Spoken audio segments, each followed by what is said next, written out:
Hola, buenas tardes.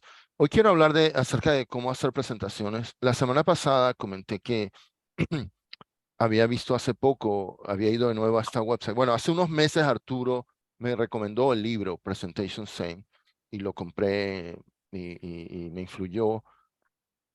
Creo que fue en ese libro que aprendí la distinción entre el documento que uso para presentar y el documento que uso para que los estudiantes se lleven luego.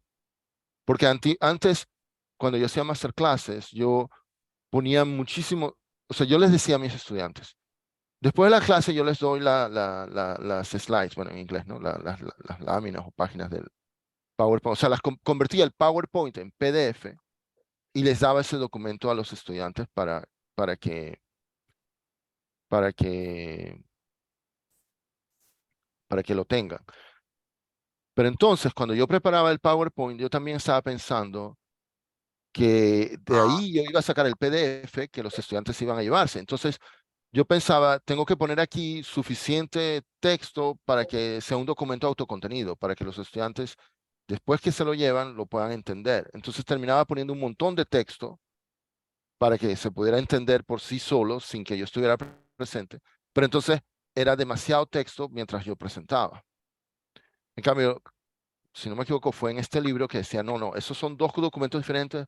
El documento que usas para presentar en vivo debe ser muy visual y bueno, el documento ya que les das a los estudiantes, a la audiencia para que se lleve, bueno, puede ser un artículo o si PDF, bueno, ahí ya pones todo el texto que tú quieras, ¿no? Bueno, pero entonces aquí los tips, las recomendaciones que hace, bueno, le dice, primero no comienza en la computadora, comienza en papel y lápiz, bueno, tiene sus razones. Eh, bueno, piensa en la audiencia primero, una estructura sólida, bueno, un tema claro, remueve lo no esencial, que eso cuesta porque a uno, cada una cosa que a uno se le ocurre, a uno le gusta mucho.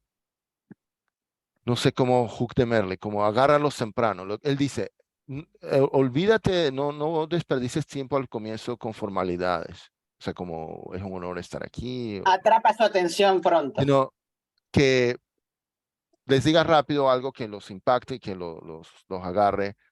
Los Como, enganche. como un amigo me decía, tienes que convencerlos de que no se vaya, que es mejor quedarse a irse a tomar un café. Bueno, muestra un conflicto, demuestra un claro cambio, muestra o haz lo inesperado, así de vez en cuando como para sorprenderlos. Bueno, por ejemplo, lo de los zarcillos del teorema de Pitágoras es una cosa así, ¿no? Que yo tengo. Eh, bueno, hazle sentir algo, sea auténtico y bueno, y luego tiene un video acerca de cómo hacer presentaciones en línea. De repente lo vamos a ver, no estoy seguro. Y el otro libro que me recomendó Arturo hace tiempo fue este, que Slido.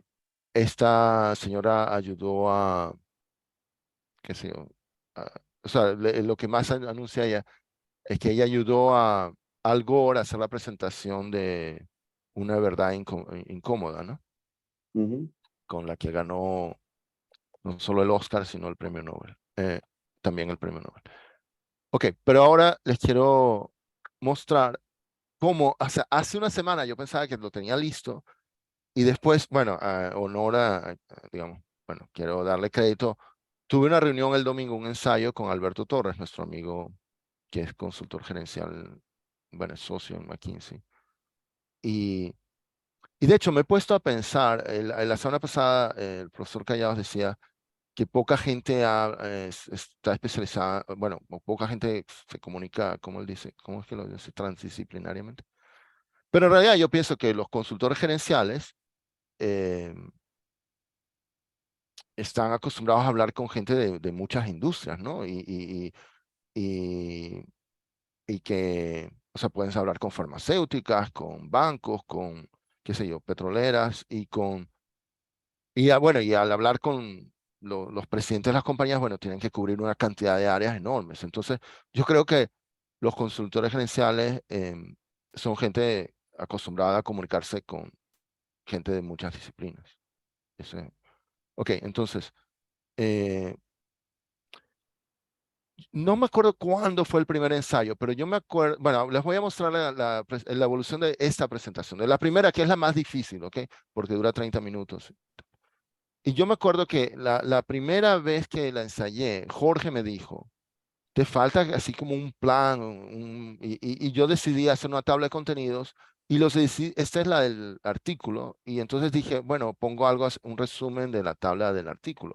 O sea, el concepto, las aplicaciones pedagógicas, las filantrópicas y las conclusiones. Y bueno, y lo de YouTube en algún momento lo tenía, pero lo decidí sacar para resumir. Entonces, esta era mi tabla de contenidos la semana pasada.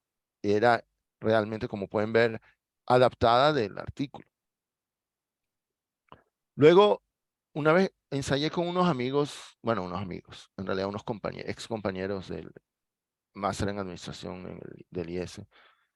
Y ellos me dijeron que me faltaba una introducción, porque yo iba directo en ese entonces a mostrar la tabla de contenidos y decía, voy a hacer esto, esto, esto. Y me decían, falta una introducción, y ellos me recomendaron que dijera de qué voy a hablar, por qué voy a hablar de eso y qué estoy proponiendo. Y la semana pasada lo que yo tenía era esto. Entonces, lo que yo hice fue, como la tabla de contenidos dice, voy a hablar de un concepto y luego voy a hacer la aplicaciones pedagógicas y luego filantrópicas, yo hice esto en el mismo orden. Pero yo no quería poner mucho texto y esta fue la manera en que se me ocurrió, como en lugar de escribir, voy a explicar cómo incluir la historia de las matemáticas en los cursos de Big History, lo hice de esta manera, ¿ok? Y luego lo de la propuesta filantrópica, todo lo que decía era una propuesta para hacer algo respecto a esta desigualdad. ¿Ok? Y esa era toda mi introducción la semana pasada.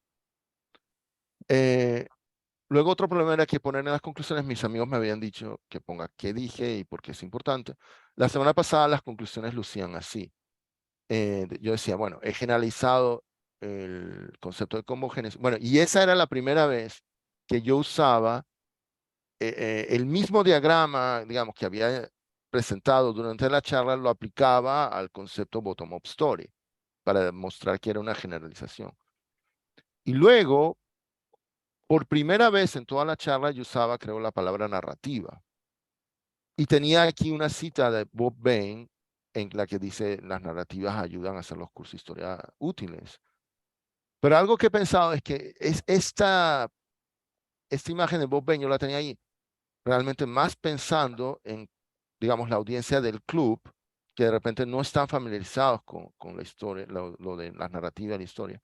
Pero después yo pensé, en realidad, la audiencia de la conferencia son historiadores, o sea, eso no es novedad para ellos. Y luego entonces, por primera vez yo explicaba como forma narrativa las dos aplicaciones pedagógicas, porque no es solo la de incluir historias en matemática y física, también era la de la publicación de cosas. Y luego decía, bueno, y uniendo el concepto de bottom story y esta narrativa, tengo mi propuesta filantrópica para hacer algo al respecto. Entonces, y al respecto de la desigualdad que mencioné al comienzo de la charla. Entonces, y habíamos comentado, me acuerdo, al final de la semana pasada, que quedaba muy bien terminar con algo que había mencionado al comienzo, ¿no? Pero bueno, bueno, entonces fíjense, lucía así, en resumen, la charla. Esta era la tabla de contenidos, esta era la introducción, estas eran las conclusiones. Y además, en una sección que era la de cómo incluir historia de matemáticas en cursos de Big History, yo tenía al final de esa sección como un resumen de qué era lo que estaba haciendo allí. O sea, al final de explicar eso, yo decía, bueno, en la historia, y aquí usaba el término de aprendizaje colectivo, que es el curso del OER Project. Ese no es un término general de Big History, es en el OER Project que usan eso, ¿ok? El aprendizaje colectivo. O sea, creo que, por ejemplo, en la Universidad de Ámsterdam no usan ese término. O sea, bueno, de hecho vimos Fred Spear le critica a David Christian el asunto, ¿no? Y entonces yo decía, se puede ver esto de esta manera. Así estaba la charla la semana pasada. Entonces, Alberto me dijo, en la introducción le tienes que decir lo que les vas a decir. En el cuerpo, en el medio, les dices lo que les quieres decir. Y en las conclusiones les dices lo que les has dicho. Pero él me recomendó que la introducción y las conclusiones deberían tener el mismo número de puntos, que deberían ser consistentes. Y entonces él me dijo, en la introducción tú estás diciendo que vas a dar 3 cosas y luego en las conclusiones mencionas 4. Y entonces, y hablando con él me di cuenta también que sería, bueno, él me dijo que tenía demasiadas cosas, que él se perdió, no sabía de qué estaba hablando, y en mitad, digamos, de la charla de 30 minutos, que tenía demasiados ejemplos, que cortara el número de ejemplos, y yo me di cuenta en ese momento, cuando él me dijo que la introducción debería tener el mismo número de puntos que las conclusiones, que este asunto, yo había dejado el término narrativa para las conclusiones, lo tenía así como una sorpresa, ¿ok? Pensando así como en una película que al final hay un twist, o sea, algo sorprendente. Pero luego me di cuenta y le comenté, oye, de repente el término narrativa también lo debería usar al comienzo. Sí, sí, sí. Me dijo, tienes que usar la terminología consistente porque, o sea, esto no es. Me acuerdo que también la semana pasada ustedes me compararon con Crash Course, un video de Crash Course, pero una gran diferencia entre lo que yo estoy haciendo aquí y un video de Crash Course, cuando la gente ve un video de Crash Course le puede dar pausa y puede retroceder. Incluso le puede poner una velocidad más lenta, o sea, lo pueden ver al 75% de la velocidad. Pero yo hablar súper rápido, bueno, y se acuerdan que yo decía, parezco un rapero, termino con la boca seca. Eh, bueno, al hablar súper rápido en una charla, que ellos no van a poder hacer pausa y retroceder. Entonces, me di cuenta que debía llamar las cosas de la misma manera todo el tiempo y repetirlo. Es que, bueno, yo creo que es un sesgo de mi formación. Yo estoy acostumbrado en una demostración matemática. Una vez que dije algo, no lo tengo que repetir, ya lo dije. ¿Ok? Porque el que lee la demostración, bueno, puede volver y verlo. Pero en una presentación de este tipo, si yo estoy describiendo todo de cierta manera y al final les digo que es una narrativa, no van a conectar necesariamente, no van a retener necesariamente eso, ¿ok? Entonces, fíjense este cambio importante que hice. Entonces, Alberto me dijo, ten la introducción y las conclusiones el mismo número de puntos. Bueno, hice el mismo número de puntos, ¿ok? Pero hay otro detalle. Bueno, aquí va. ¿Ok? Ahora lucen así. Las conclusiones tienen el bottom of story, las narrativas y esto. Ahora, lo que le agregué aquí, estos mapas, son para decir que yo quiero, yo quiero enfatizar que yo quiero continuar las donaciones de Historia de las Ideas en otros países en desarrollo. En particular, me gustaría comenzar con países de Latinoamérica, por eso las flechas de Latinoamérica. Pero, bueno, Alberto me dijo, también mencionar que te gustaría que otras personas se unan, ¿no? O sea, mencionar que el asunto, aclarar que yo quiero continuar haciéndolo, pero también invito a otros que lo hagan. Entonces, digo, sería grande, muy, muy bueno que otros lo hagan, incluido gente como Bill Gates, ¿no? Y así podríamos hacer algo sobre la desigualdad que mencioné al comienzo. ¿Ok? Entonces, bueno, las conclusiones no han cambiado mucho. Bueno, quité lo de Bob Bain porque no hace falta para la audiencia de la conferencia y agregué esto. Lo que cambió muchísimo es la introducción. Pero lo otro que cambió en la introducción, aparte, bueno, tengo el Big History Concept, las dos narrativas, que son estas dos, la propuesta filantrópica y la gran desigualdad. Pero como pueden ver, decidí poner las cosas en la introducción en el orden inverso. ¿Por qué? Porque empiezo con, digamos, este es el problema, o esta es de hecho, lo que yo digo, esta es la motivación, la principal motivación de la charla es la gran desigualdad. Para ello propongo esto y digo ya explícitamente, esta es la propuesta. Antes no decía, yo decía una propuesta filantrópica y no especificaba en qué consistía. Luego voy a mostrar dos narrativas y para todo esto la herramienta conceptual que voy a usar es esta.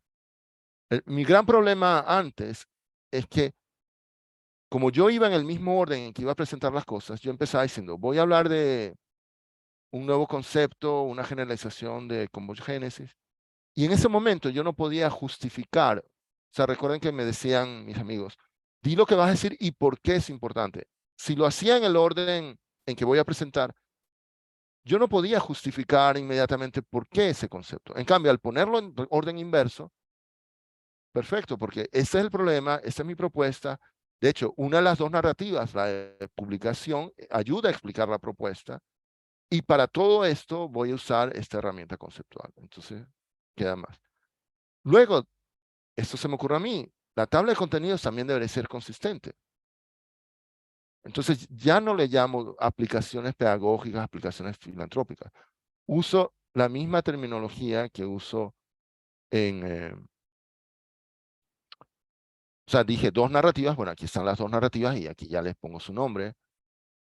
Y luego aquí están. Y luego, ¿recuerdan que yo tenía un resumen en que mencionaba historia de aprendizaje colectivo? No, ahora el resumen es exactamente la misma página que muestro en las conclusiones.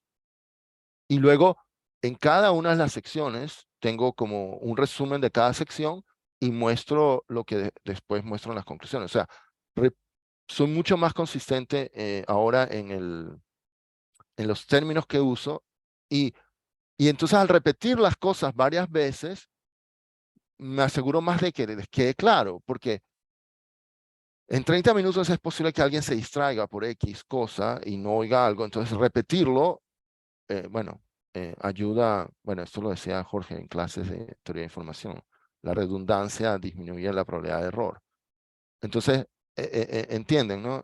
O sea, creo que esta idea de tener consistente la terminología en la introducción, en la tabla de contenidos, en resumen de cada sección y luego en las conclusiones, me parece importante.